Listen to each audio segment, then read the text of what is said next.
just like that.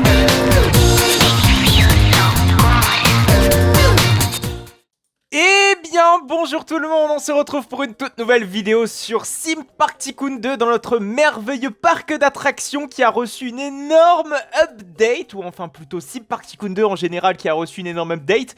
Vous allez voir, il y a énormément de choses qui ont été ajoutées pour cette vidéo, même si sincèrement cette update a déjà été publiée il y a quelques semaines de cela, je suis désolé, presque un mois. C'est vrai que j'ai l'habitude de greffer parfois des épisodes de Sim Park Tycoon 2 quand il y a une update vraiment majeure, mais là comme les épisodes précédents étaient tournés à l'avance et il y a eu énormément de choses qui ont été avancées, surtout au niveau du Spanning Coaster, je voulais pas couper la lancée, je voulais pas non plus être trop brutal et de passer à autre chose vraiment juste pour un épisode. Surtout que vous allez voir, l'update va être très facilement présentable. C'est-à-dire que ça va pas prendre plus de 10 minutes je pense à présenter cette update. On prendra pas toute la vidéo non plus là-dessus. Donc vous l'aurez compris, en fait cette vidéo va se séparer en deux parties un petit peu comme d'habitude lorsqu'il y a des updates. C'est-à-dire que la première partie, on va présenter la mise à jour avec les nouveautés, etc. Et enfin la seconde, on va aller du côté de notre Spanning Coaster, c'est-à-dire le nouveau projet qui a été lancé il y a quelques semaines de cela, où il y a eu pareil énormément de nouveautés. Vous allez voir qu'on va presque pas construire aujourd'hui parce qu'il y a eu tellement de choses entre deux durant l'inter-épisode que je pense que ça nous prendra vraiment toute la vidéo. Mais restez jusqu'au bout parce que vraiment vous allez voir des choses absolument incroyables sur notre nouveau projet qui est le Spanning Coaster. Donc restez jusqu'au bout. Il y a eu énormément d'avancées au niveau des voies de garage, au niveau du layout. Vous allez voir, c'est des choses vraiment jamais vues dans notre merveilleuse série. Voilà, je vous propose donc d'aller se mettre du côté de notre zone suisse, même derrière notre marché de Noël. C'est là où on a l'habitude de présenter un petit peu nos mises à jour. Et il faut dire que cette mise à jour est assez fournie en contenu de skin, de ride skin et en nouveautés. Surtout nouveautés ride skin et attraction, hein. C'est vrai qu'on n'a pas de nouvelles fonctionnalités majeures. Voilà, on n'a pas un nouveau déplacement complexe qui va réellement nous faciliter la vie au niveau du build. Vous allez voir que ce qui a été ajouté est vraiment sympathique. Surtout au niveau de un flat ride. Voilà, si vous jouez régulièrement à Sim Park Tycoon 2, vous savez sans doute déjà de quoi je parle. Alors, si on va dans Rides, même très exactement dans, attention, véhicule, on a... Mais non, c'est manège aquatique, excusez-moi. On a donc un nouveau ride skin, donc vous voyez, c'est les signes. C'est donc les bateaux un petit peu flottants qu'on ne met jamais dans notre parc. Mais ça peut être voilà, très utile pour acheter une attraction complémentaire à faible coût. D'ailleurs, je trouve l'esthétique des signes qui ne va absolument pas dans aucune des zones thématiques. Il faudrait faire une zone un petit peu merveille à la Joséphina, ce qui est absolument pas le cas, on va dire, de ce parc d'attractions. Mais je pense que vous l'aurez remarqué, il y a un tout nouveau bot ride qui a été ajouté. Donc en termes d'esthétique, hein, c'est un tout nouveau skin des bot rides. D'ailleurs, il serait peut-être temps de refaire un petit peu les rapides. Je crois que c'est peut-être l'une des dernières attractions à ne pas avoir été refaite. Je serais quand même curieux de voir ce que ça va donner plus tard. Je pense que ça va pas tarder, hein, très sincèrement. Donc ces petits bot rides ont désormais une apparence quand même beaucoup plus classe, beaucoup plus détaillée hein, que son ancien modèle. Ça fait plaisir. Hein. Regardez la belle banquette avec un dossier, voilà, ce qui n'était pas le cas avant. Des ailes de cygne, voilà, qui sont beaucoup plus majestueuses et beaucoup plus détaillées. Et ça fait plaisir. Ensuite, ce qui a été rajouté au niveau des montagnes russes, pareil, c'est énormément de ride skin. Donc l'ancien ride skin, enfin plutôt le ride skin originel des Wild Mouse, c'est celui-ci. Donc c'est une Wild Mouse de type Aerodynamics. Un nouveau skin donc qui a été rajouté donc pour ces merveilleuses Wild Mouse, c'est celui-ci. Alors c'est vrai que c'est un ride skin assez particulier qui ne me parle absolument pas à moi. Je ne vois aucune attraction possédant ce ride skin, contrairement à d'autres ride skins qu'on va voir dans quelques instants. Restez jusqu'au bout. Donc pour moi, c'est assez spécifique comme thème et je suis pas sûr de pouvoir construire ça. C'est vrai que là, le mot Wild Mouse prend tout son sens, à savoir Sugifol en allemand ou Wild Mouse en anglais. Et c'est vrai que là, bon d'accord, ça prend son sens, mais moi je ne vois absolument pas dans quel cas je pourrais rajouter ce ride skin sur telle ou telle zone thématique. C'est toujours assez précis hein, les ride skins, mais là personnellement, je suis pas très convaincu, même si c'est toujours sympa d'avoir ce petit ride skin. Évidemment, c'est payant, hein, comme d'habitude, avec un certain nombre de crédits à dépenser pour pouvoir l'acquérir, c'est-à-dire 2250 crédits dans ce cas précis. Il y a également d'autres ride skins, surtout au niveau voilà, des booster bikes, enfin plutôt des motorbikes Vekoma. Alors comme vous pouvez le voir, ça c'est le design général, le design générique qui est très semblable à celui de Booster Bike at Overland, c'est pour ça que je l'ai appelé Booster Bike. On avait, il y a quelques épisodes de cela, enfin il y a quelques vidéos de cela, il y a quelques mois de cela, eu un tout nouveau ride skin, donc c'est celui-ci en mode un petit peu Intamin avec Agreen Motorbike Creature Adventure. Faut savoir quand même que le design des rails est absolument pas propice à un Intamin, là c'est plus clairement un Vekoma. J'avais d'ailleurs soulevé ce problème, hein, que le design de rail ne correspondait pas au design de véhicule, voilà, et ça ne matchait pas très bien, mais bon, visiblement il a pas voulu refaire un type d'attraction parce que voilà, sinon ça n'aurait plus ressemblé à un ride skin, c'est dommage, c'est comme ça. On a surtout pour cette vidéo un tout nouveau ride skin, donc c'est celui de Tron Motorcycle Power Run, donc c'est les attractions qui pullulent un petit peu dans tous les parcs Disney, évidemment pas à Disneyland Paris, vous en douterez, mais ce design de véhicule a été repris notamment au Magic Kingdom de Floride. On a également celui de Shanghai Disneyland qui possède ce design de véhicule. C'est pour voilà, les attractions typées Tron avec la licence licence Tron. On voit très bien les merveilleuses marques lumineuses et les motos vraiment très futuristes. J'aime beaucoup ce design, j'avoue, il est très détaillé, très épuré, mais encore une fois, c'est vraiment très spécifique et faut un design futuriste, même pas du tout rétro, qui corresponde à notre parc d'attractions, ce qui n'est absolument pas le cas de nos zones thématiques existantes. Il faudrait créer une annexe qui corresponde au motorbike en question. Donc voilà, pour moi, c'est encore très spécifique, qui ne sera pour moi pas du tout utilisé. Alors pareil, l'utilisation de ce ride ski demande un certain nombre de crédits, donc en l'occurrence 3000, ce qui est plus élevé que le sidecar qu'on avait auparavant, voilà, de 2250 crédits. Visiblement, plus on avance dans les épisodes et dans les updates, plus on a des crédits à dépenser élevés. Malheureusement, on navré, mais visiblement, Dan S pousse son jeu au maximum en termes de rentabilité. Mais après, voilà, si plus personne n'achète des expansion pods, plus personne n'achète la hauteur limite à dépasser, forcément, voilà, il faut trouver un autre moyen de financement, j'ai envie de dire, pour Sim Park Tycoon 2, surtout que le jeu de base est gratuit. Mais bon, ce n'est que des skins et pareil. Moi, j'achète vraiment les skins que quand j'en ai réellement besoin. Ça sert à rien, d'ailleurs, je peux vous montrer à quoi ressemble le ride skin. Donc, il n'y a pas eu que les motorcycles, il y a eu également autre chose en termes de ride skin, c'est celui-ci. Alors, pareil, c'est extrêmement spécifique, ça fait très rétro-futuriste, flash bizarre, hein, ça fait un peu time machine, j'en sais rien, locomotive. C'est également très spécifique, d'ailleurs, c'est très étonnant, c'est que ce ride skin est posé donc sur un design Intamin de base, donc à la El Toro, à la Balder, à l'iceberg. Voilà, c'est ce genre de wooden coaster qui sont pas très répandus, va-t-on dire.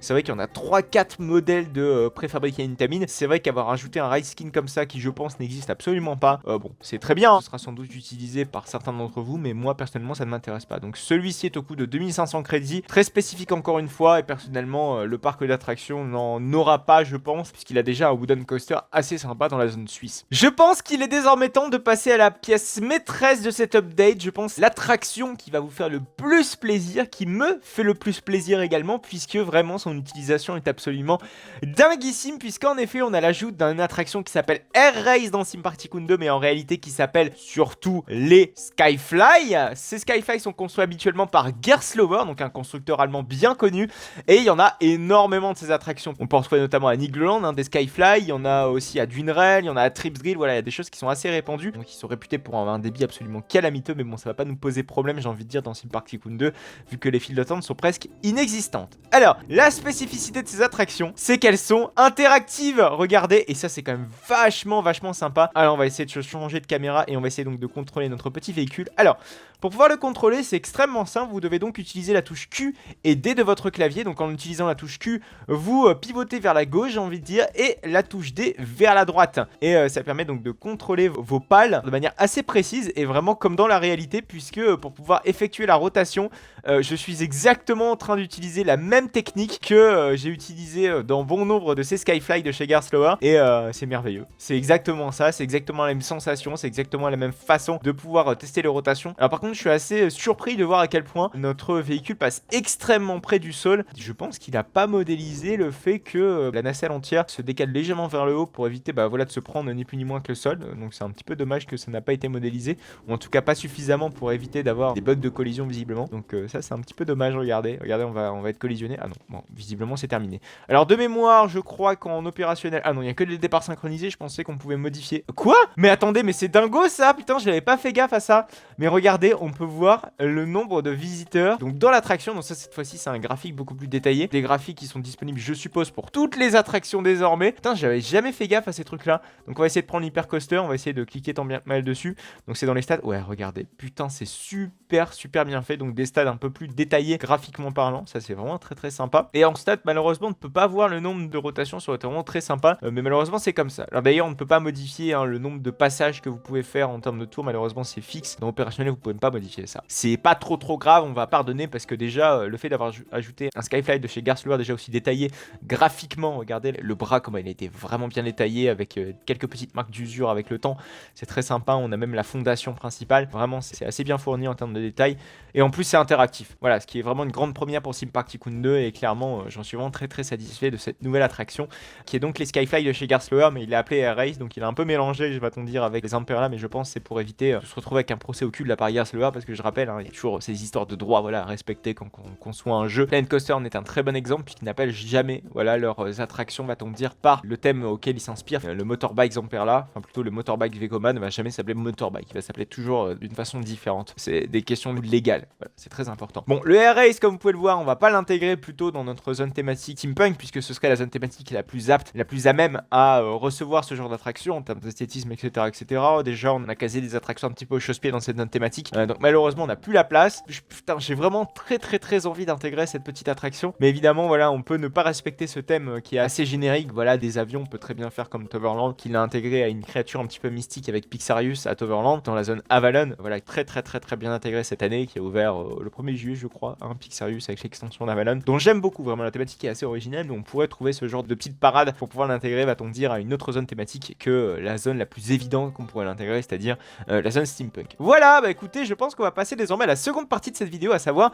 le nouveau coaster. Il y a énormément de choses à dire dans ce nouveau coaster, tout simplement parce qu'il y a eu énormément d'avancées. Alors, la fois dernière, souvenez-vous, on avait créé donc la seconde partie de notre attraction, à savoir la grande descente avec une bonne partie du layout jusqu'au frein, à peu près ici. On a commencé à faire le horse-shoe, mais le horse-shoe était assez bancal, on va pas se mentir. Le horse-shoe, très sincèrement, il y avait un très gros problème, c'est qu'il était beaucoup trop haut. D'ailleurs, une bonne partie du layout a été revue, soit pour des questions de vitesse, soit pour des questions voilà, de praticité, parce qu'il faut très bien avoir en tête que lorsque le train s'arrête sur la zone de frein, il doit s'arrêter entièrement. Donc ça veut dire que s'il s'arrête entièrement sur une zone de frein, il doit passer, va-t-on dire, la suite du parcours sans faiblir, sans s'arrêter complètement. Voilà, donc vraiment le cas le plus extrême, c'est notre train qui s'arrête sur cette zone de frein. Donc, s'il s'arrête sur cette zone de frein, ça veut dire qu'il part sur la suite du layout avec une vitesse 0. Et ça équivaut évidemment à toutes les autres zones de frein. D'ailleurs, en faisant le horse-shoe dans l'épisode précédent, on avait eu ce problème, c'est que le train faisait un rollback. Il m'a fallu un petit peu réfléchir, rehausser d'ailleurs la zone de frein pour avoir un horse-shoe voilà, qui soit pris correctement, mais il passe à très faible vitesse. On va voir ça dans le ride à la fin de cette vidéo, donc restez jusqu'au bout. Donc tout le layout a été revu, en tout cas de creux de la drop jusqu'au horse-shoe. C'est vrai qu'auparavant j'avais fait une petite partie Walmos, mais la partie Walmos arrivait à trop grande vitesse, donc j'ai désormais déplacé cette petite partie Walmos par ici, avec une zone de frein voilà, beaucoup plus en hauteur. Et d'ailleurs j'ai centralisé voilà, les grandes parties en hauteur vraiment d'un seul et même côté pour éviter d'avoir tout le bâtiment qui soit vraiment très haut. La partie la plus haute du bâtiment en fait va se situer vraiment sur cette partie-ci, non de l'autre côté. Voilà, je veux vraiment centraliser les endroits où le bâtiment va être très haut pour pouvoir faire quelques petites économies au niveau du bâtiment. C'est quand même tout l'enjeu d'un parc d'attractions, c'est aussi de réfléchir économiquement parlant, de pas aller dans des dépenses inutiles. Donc si on peut créer des espaces plus hauts à un endroit, on va le faire. Faut être très ingénieux là-dessus et pas commencer à créer des pics de hauteur partout au risque de créer un bâtiment, si vous voulez, au global haut. On va concentrer nos points hauts par ici. Bon, évidemment, là, la suite du layout va ne pas être très haut, donc après, ça ne posera plus de problème, mais peut-être qu'on modifiera une bonne partie, enfin, quelques petites parties du layout pour des raisons de clearance. Techniquement, en tout cas, tout ce qui est construit à l'heure actuelle ne va sans doute pas bouger pour éviter, voilà, d'avoir à modifier 50 000 choses à chaque fois. Faut être assez raisonnable dans nos modifications. Donc voilà, ça c'est fait. Comme vous pouvez le voir, il y a énormément de gros virages, voilà, qui partent en hauteur avec la zone de frein, etc. On a toujours ce grand virage qui passe un petit peu au-dessus de l'allée, qui passe également au-dessus de l'entrée de notre attraction. C'est quand même vachement sympa, vachement esthétique, et en plus, c'est bien plus fonctionnel qu'auparavant, puisque auparavant, j'ai d'ailleurs refait une bonne partie du DX qui est juste ici, là, juste avant cette zone de frein, qui était pas très bien bankée. Il y avait quelques petits à-coups, voilà, c'était pas super. Désormais, ça a un petit peu changé, histoire d'avoir quelque chose de moins un petit peu tricky que ce qu'il n'y avait auparavant. Donc vraiment, cette LX, esthétiquement parlant, est très belle. Et en plus de ça, vous allez voir que le comportement du train est également assez sympa. Effectivement, il faut étudier également comment le spinning, enfin le wagon spinning se comporte dans tel ou tel élément, parce qu'il faut pas non plus que le train soit spinning trop, soit ne spinning pas assez. Donc c'est très important de réfléchir au comportement du train dans un spinning coaster. Voilà, donc au-delà du layout, c'est une difficulté un petit peu supplémentaire pour avoir, on va dire, des bonnes sensations, pas désagréables, pas trop fade dans un spinning coaster. Comme vous pouvez le voir, il y a également des changements structurels qui ont été imposés, notamment au niveau de notre spinning coaster. La single rider, on l'avait fait la dernière fois, elle n'a pas bougé, je l'ai désormais un petit peu prévu dans cette matrice. D'ailleurs, l'accès PMR, je suis vraiment navré, mais il va vraiment falloir qu'on y réfléchisse, parce que là, j'ai pas envie que ça passe à l'arrière-plan. J'ai vraiment envie de réfléchir à ça, mais je pense que l'ascenseur PMR sera intégré juste ici, juste en dessous de notre lift. Mais le problème, c'est que voilà, on aura un accès trop visible sur notre lift. Donc il va falloir planquer tout ça et avoir un accès backstage, voilà, qui soit également accessible ici. D'ailleurs, vous le voyez, il y a un accès backstage qui commence à être créé au niveau d'ici, donc qui est communiquant avec le lift et la partie pré-chaud. Évidemment, il va falloir la camoufler avec la thématisation, mais ça, ce sera une étape supérieure. Et comme vous pouvez le voir, donc j'ai fait une petite cabine opérateur qui commence un petit peu à se former avec le pupitre opérateur qui est juste ici. On a les merveilleuses vitres, voilà, qui permettent d'avoir une vue d'ensemble lorsque vous êtes dans la cabine opérateur sur le quai d'embarquement, sur le débarquement, sur l'embarquement. Ce qui est important, évidemment, c'est d'avoir un visuel complet là-dessus, de s'assurer qu'il n'y a plus aucun visiteur avant de lancer un train qui traîne encore sur le quai d'embarquement. Donc c'est assez important que notre opérateur principal ait une vue sur l'ensemble de notre parcours et sur l'ensemble de l'attraction. D'ailleurs, ce qui peut être très intéressant, c'est mettre une vitre qui soit très planquée de la part des visiteurs, mais qui soit visible de par l'opérateur de cette zone de frein-ci. Vous voyez, comme ça, notre opérateur a une vision sans regarder forcément les caméras direct sur le parcours. Mais ça, ce serait peut-être un easter egg qui pourrait être apprécié de par les visiteurs. Mais bref, il y a également plein de choses qui ont changé, je pense que vous l'aurez vu ici, il y a un toit. Mais surtout, quand vous en rentrez par ici, vous voyez donc la merveilleuse zone de garage qui a eu énormément de choses d'ajoutées. Comme vous pouvez le voir, donc il y a le merveilleux rideau qui donne un petit peu sur l'extérieur pour pouvoir rajouter un train si jamais il est parti au constructeur ou si jamais on veut le faire partir au constructeur, avec ces boutons pour pouvoir lever ou fermer le rideau. On a également un pont roulant. Alors les ponts roulants, c'est pour soulever des charges beaucoup plus importantes que le technicien de maintenance ne peut pas soulever. Il est également fonctionnel, ce pont roulant, vous pouvez le translater. Donc ça c'est la griffe, vous pouvez le translater de gauche à droite. Vous pouvez également translater la globalité de votre pont roulant par ici. L'utilité de ce truc là, c'est pour pouvoir soulever des charges très lourdes. Par exemple, je sais pas, un train entier, voire pourquoi pas de simples petits éléments, de simples petits organes. Bon, un verre hydraulique, il faut pas exagérer. Voilà, c'est à ça que ça sert un pont roulant, ou même pourquoi pas un bogie, un essieu. Voilà, ce genre de choses, c'est très utile à manipuler avec un pont roulant. Voilà, donc vous voyez, vous avez donc toute la structure, ça a été fait la dernière fois, mais vous avez surtout, voilà, le track switch qui est désormais fonctionnel. Alors vous voyez qu'il est en position, voilà, côté garage de maintenance, mais bon, à terme, évidemment, quand l'attraction sera opérationnelle, il va falloir que sa position soit ici. D'ailleurs, pour pouvoir modifier sa position, c'est extrêmement simple, c'est-à-dire que j'ai fait un groupement d'objets vraiment très spécifique au track switch, ce qui fait que du coup, voilà, j'ai juste besoin à reconstruire le rail qui est juste ici et à faire translater notre item, ou en tout cas ce groupement d'items par ici. C'est extrêmement simple, extrêmement easy. Et derrière, regardez, hop, en fait, vous avez tout ce groupement d'objets. Je vais faire un copier-coller un petit peu pour vous montrer. Voilà, je fais ça. Je translate sur le côté, je remets mon rail et c'est terminé. C'est parfait. Regardez, donc on a même, si vous voulez, une modélisation jusqu'au boutiste de ce merveilleux petit track switch avec des butées, voilà, à gauche et à droite. D'ailleurs, j'ai pas fait la butée du rail de notre pont roulant. D'ailleurs, il serait intéressant de le faire. Mais vous voyez que ça a également été fait et on va jusque dans ce niveau de détail ici. Donc on a même de l'éclairage, etc. On a même les boutons de notre rideau qui ont été posés juste en dessous, donc du côté de la fosse. Malheureusement, il n'y a pas d'accès au niveau de là-haut, donc il serait quand même temps de faire quelque chose. Sinon, nos techniciens maintenant seraient obligés de faire le tour, voilà, comme ça, à l'escalier au niveau des visiteurs. Voilà, c'est pas forcément super sympa. Faut réfléchir à tous les accès fonctionnels de notre attraction, je trouve ça hyper important. On a également donc le rideau qui est visible de l'extérieur avec une potence où on peut prendre certains éléments de notre véhicule en cas de charge beaucoup trop lourde à déplacer à la main. Et derrière, on peut mettre ça dans un camion, voilà, ce genre de choses. Il va falloir créer l'accès évidemment pour ce camion. Il va falloir réfléchir à ce que notre camion ne se prenne pas, va-t-on dire, le track switch de notre voisin Hypercoaster. Mais tout ça, c'est des choses à réfléchir en amont qui sont extrêmement importantes. Voilà, vous voyez que l'heure tourne, même le temps tourne, et vous voyez qu'on a dit énormément de choses, mais il y avait énormément de choses à voir dans notre Spinning Coaster, à vous évoquer. Il y a eu tellement de choses qui ont été faites durant cet inter-épisode qu'il était clairement nécessaire de vous évoquer tout cela, mais je pense que vous n'en douterez pas, puisque ce genre de choses est extrêmement important pour avoir un Spinning Coaster, voilà, le plus sensationnel et le plus détaillé possible. La fois prochaine, ce qu'on va faire, c'est donc la suite du layout, parce qu'on a beaucoup parlé, mais on n'a pas du tout travaillé sur le layout. On va évoquer un petit peu comment va s'agencer une bonne partie de la zone. Faut pas tarder également à vraiment localiser où seront les toilettes, parce que comme vous pouvez le voir, les toilettes les plus proches, c'est dans la zone aquatique, là, la zone juste ici Atlantis, qui serait temps quand même également de placer les toilettes, voilà, des blocs sanitaires, juste les placer, pas les thématiser. La thématisation et la fonctionnalité des choses viendra vraiment beaucoup plus tard, mais d'abord on va se concentrer, voilà, sur la localisation des choses, sur le layout, etc., avant d'arriver, voilà, sur le gros œuvre avec le building, etc., rendre le tout fonctionnel. Et ensuite derrière, la dernière étape, step by step, ce sera la thématisation de notre attraction. Voilà, c'est sur ce lever de soleil que l'on va se quitter là pour cette vidéo. J'espère qu'elle vous aura plu, énormément de choses qu'on aura vu aujourd'hui. Si jamais cela vous a donné des idées, des choses à faire pour votre parc d'attractions, n'hésitez donc surtout pas à me le dire dans les commentaires. Vous avez également la possibilité de me dire dans les commentaires si y a des choses que j'ai oubliées, d'analyser, que j'ai oublié d'anticiper dans cette première partie qui est donc voilà, le layout, qui est cet aspect très fonctionnel que l'on est en train de construire notre attraction. On va également essayer de faire quelques petits supports personnalisés, alors pas complètement non plus, c'est vrai qu'on va pas non plus faire du 100% personnalisé en termes de support, parce que sinon ça prendra un temps fou, mais il va falloir y réfléchir, voilà, sur des supports qui sont un petit peu irréalistes, notamment au niveau du horse-shoe. Voilà, ça peut être réfléchi. Voilà, bah écoutez, je pense que c'est la fin de cette vidéo. Si jamais elle vous a plu, n'hésitez donc surtout pas à la liker, mais vous avez également surtout la possibilité de vous abonner à cette chaîne pour ne plus manquer aucune autre de mes vidéos, mais également des vidéos des trips parcs nautiques. Nous nous sommes rendus très récemment à Walibi Belgium pour pouvoir découvrir la saison de Noël, une saison de Noël qui était riche en émotions, mais surtout en panne. Alors c'était très spécifique à notre journée, mais malheureusement 4 attractions sont tombées en panne quasiment pendant 4 heures, c'est-à-dire la fin de journée. Cobra, Calamity Man, Conda, Loup-Garou, 4 attractions complètement HS. Je vous laisse imaginer à quel point c'était le bordel dans le parc d'attractions. La seule attraction principale qui était opérationnelle et vraiment populaire, c'était la Dalton Terror. Voilà, je vous invite donc à aller voir cette vidéo qui s'affiche sur votre droite. Il ne vous reste donc plus que quelques secondes pour pouvoir aller voir cette vidéo à Walibi Belgium.